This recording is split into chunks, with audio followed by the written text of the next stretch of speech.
Bang, bang, bang, bang. Ih, kan asik bang. Bang, bang, ini bang. Joki ngomong usah sih ya. Kanan tuh.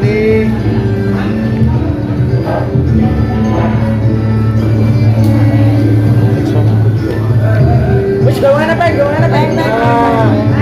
Bang. Dulu Kabupaten Semarang termasuk wilayah Kesultanan Demak. Daerah ini diperintah oleh seorang bupati bernama Prabu Panandaran dan mempunyai istri bernama Nyai Pandanaran. Beliau seorang bupati yang ditaati rakyat. Selain berwibawa, beliau juga kaya raya. Akan tetapi kelama-kelamaan beliau makin memperkaya diri sendiri. Beliau tidak lagi mempedulikan rakyatnya. Sunan Kalijaga penasihat Sultan Demak bermaksud mengingatkan sang bupati. Di suatu hari ketika Prabu Panandaran sedang memungut pajak, Sunan Kalijaga datang dengan berpakaian compang-camping. Beliau menyamar sebagai tukang rumput. Ki Ageng Pangandaran yang saat itu melihat tukang rumput pun menghentikan laju kudanya. Rambutan. Awang-awang.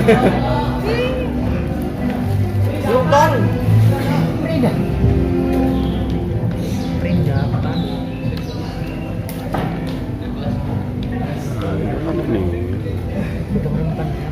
Di sana, Gusti Prabu. berikan ikatan-ikatan rumput itu. Mohon maaf Gusti Prabu, Bapak ini memakan tangan kami Gusti. Sudahlah, nanti kau akan bisa menyabit lebih banyak lagi. Pengawal, ambil ikatan itu.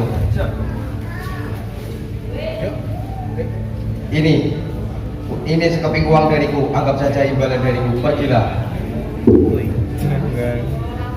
Tanpa diketahui, Prabu Panandaran satu rumput menyelipkan kembali uang itu dalam tumpukan rumput yang akan dibawa. Kemudian rumput itu dibawa oleh Prabu Panandaran. Sesampainya di kerajaan, Prabu Panandaran memerintahkan pengawalnya untuk memberikan rumput-rumput itu kepada ternak kudanya.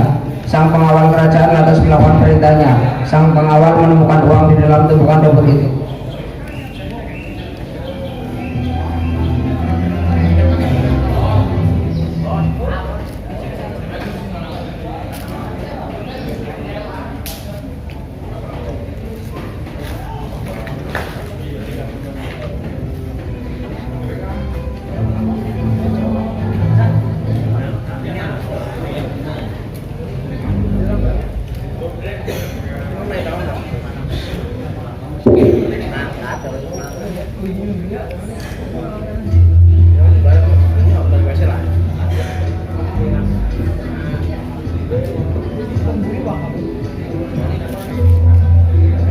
Uang yang tadi diberikan Gusti Prabu kepada tukang rumput itu, aku harus memberitahu Gusti Prabu.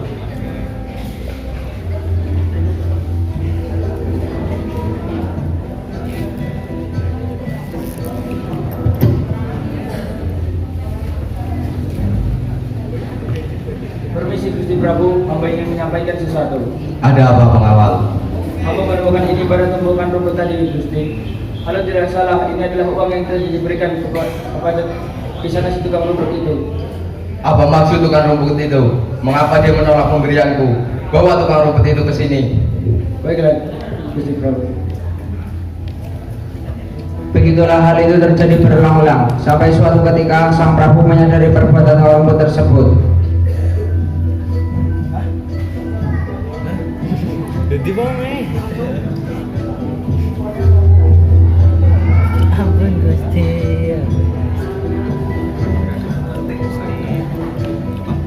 Gusti Prabu, ini sudah sekian kalinya hamba menemukan uang ini.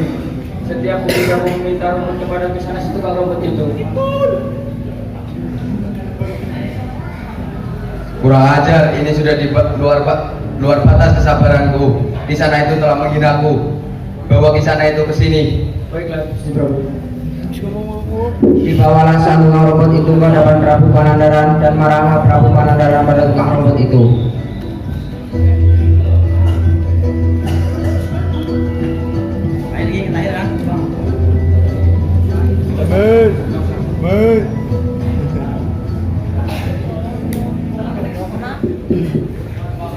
Kami telah membawanya ke hadapan Gusti Prabu.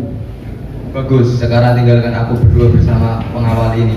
bersama tukang rumput ini. Apa salah saya ingin Gusti Prabu memanggil saya ke istana? Apa maksudmu menolak pemberianku? Kau telah menghinaku Kisana. Kalau Gusti Prabu berbicara menolong itu bukan bermaksud saya untuk menghina, tapi hanya tidak memerlukan harta duniawi karena semua itu tidak ada yang abadi. Lagi pula saya dapat mendapatkan emas hanya dengan sekali cangkul Gusti Prabu. Memangnya kau siapa bisa melakukan hal seperti itu? Sekarang coba kau buktikan kepadaku. Layan, ambilkan Kisana ini cangkul.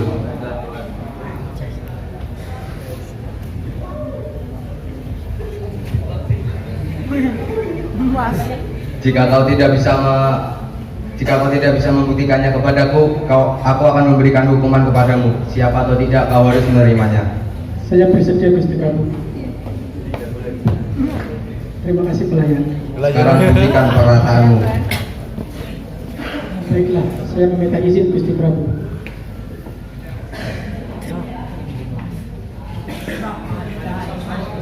Bismillahirrahmanirrahim.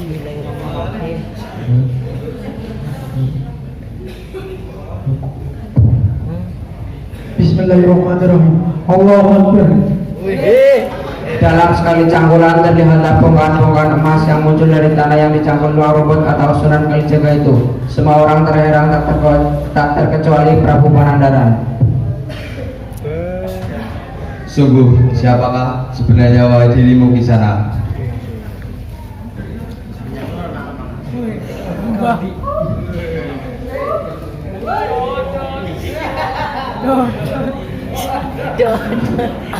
Sesungguhnya aku adalah Sunan Kalijaga.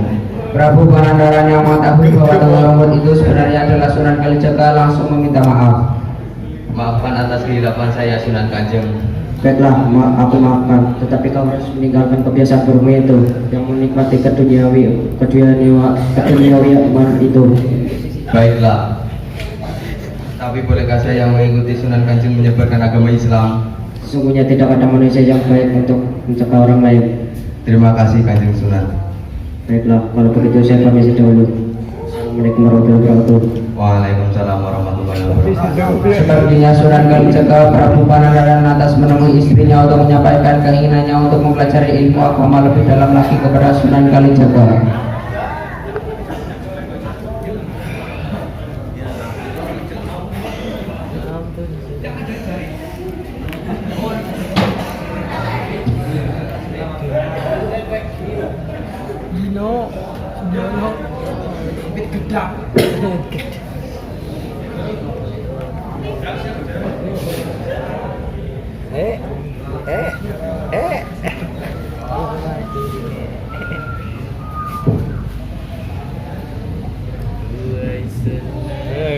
Apaan tuh? Baru. Istriku, aku ingin menyampaikan sesuatu. Sebenarnya aku ingin berhenti menjadi bupati dan mengikuti Sunan Kalijaga menyebarkan agama Islam. Apakah kau menyetujuinya istriku? Sesungguhnya apapun yang kau lakukan harus. Terima kasih. Kau boleh mengikutiku, tapi kau harus meninggalkan semua harta bendamu dan memberikannya kepada fakir miskin. Karena Nyai Panandaran masih tak rela jika hartanya harus diberikan kepada fakir miskin, ia mencari cara bagaimana aja tetap bisa dia bawa tanpa sepengetahuan Prabu Panandaran. Pergilah terlebih dahulu Kang Mas, nanti aku akan menyusulmu. Baiklah, jaga dirimu baik-baik ketika aku dalam perjalanan. Jagalah dirimu juga Kang Mas. Sepertinya Prabu Panandaran mengikuti Sunan Kalijaga. Nyai Panandaran lantas memasukkan seluruh emas dan permata miliknya ke dalam tongkat bambu.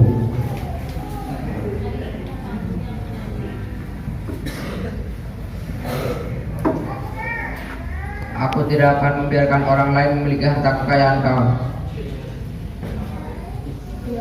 Iya Pak gue. Nyai Panandaran pun menyusul Prabu Panandaran dan Sunan Kalijaga dengan membawa tongkat tersebut. Di tengah perjalanan, Prabu Panandaran dan Sunan Kalijaga dihadang oleh 3 orang perampok. Lamaan udah penuh.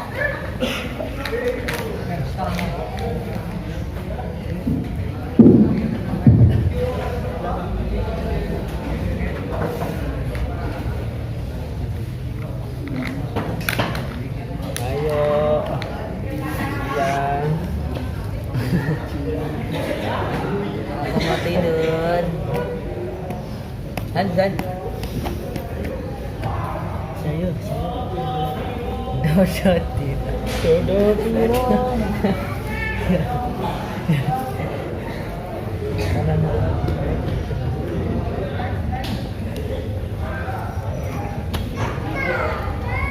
Sunan.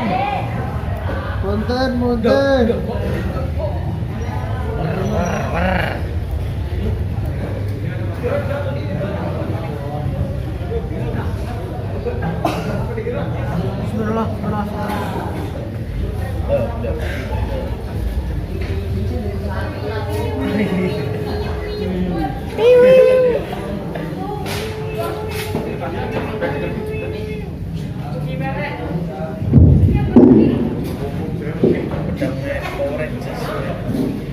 Berikan benda-benda kalian atau kalian akan mati. Kalian tidak akan mendapatkan apa-apa dan kami tidak membawa apa-apa.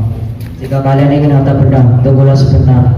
Akan ada wanita perempuan tua yang akan lewat. Cegah dia, kamu akan mendapatkan harta benda emas itu di dalam tongkat bambunya. Sunan Kalijaga dan Prabu Panandaran lantas meninggalkan 3 penyamun itu. Setelah itu muncullah Nyai Pandanarang yang terjalan tertatih dengan tongkat bambu. Ketika penyamun tersebut menghadang dan merampas tongkat bambu yang ia pegang.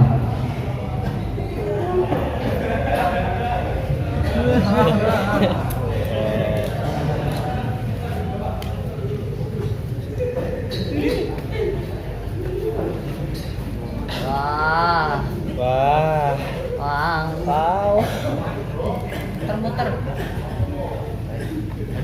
Kebut.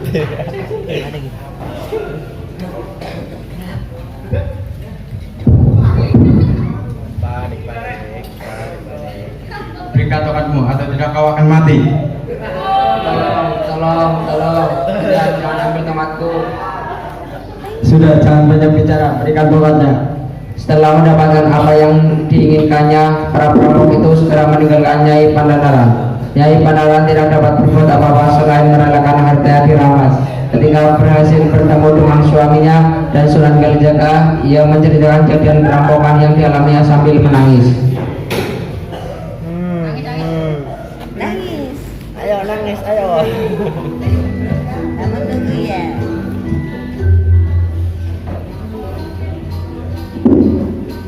Cepet. Emang gitu kan dia sebenarnya lagi banget.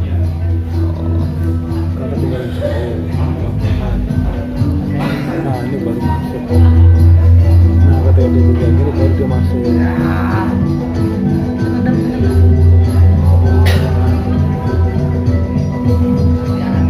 Kebut ya.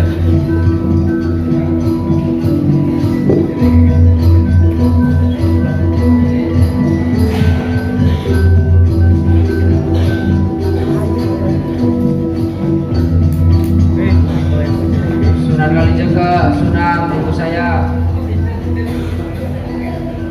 Kang Mas, tolong harta benda kita diambil oleh perampok ketika aku di jalan tadi. Apa? Kamu menyusulku dengan membawa harta bendamu? Kau tidak menuruti perintahku. Tapi ya sudahlah, yang penting kau selamat. Tapi Kang Mas, bagaimana dengan harta benda kita? Astagfirullahaladzim, kamu tidak mengikuti apa perkataan suamimu. Dengan berguru denganku, kalian harus meninggalkan harta benda sedikit pun. Jadi ini kesalahanmu sendiri. Maafkan atas kehilapan istri saya, Kanjeng Sunan. Sudahlah, ada 3 pihak kesalahan di sini, yaitu kamu sendiri dan istrimu dan para kamu itu. Jadi daerah ini aku namai Kota Salatiga. Semoga kelak menjadi kota yang ramai. Sunan Kalijaga, Prabu Panandaran dan Nyai Panandaran pun melanjutkan perjalanan dan menggunakan kejadian tadi sebagai pelajaran khususnya bagi Nyai Panandaran. Pada perkembangannya, nama Salatiga bergeser ucapannya menjadi Salatiga. Kini Salatiga menjadi kota yang ramai seperti yang pernah diucapkan oleh Sunan Kalijaga.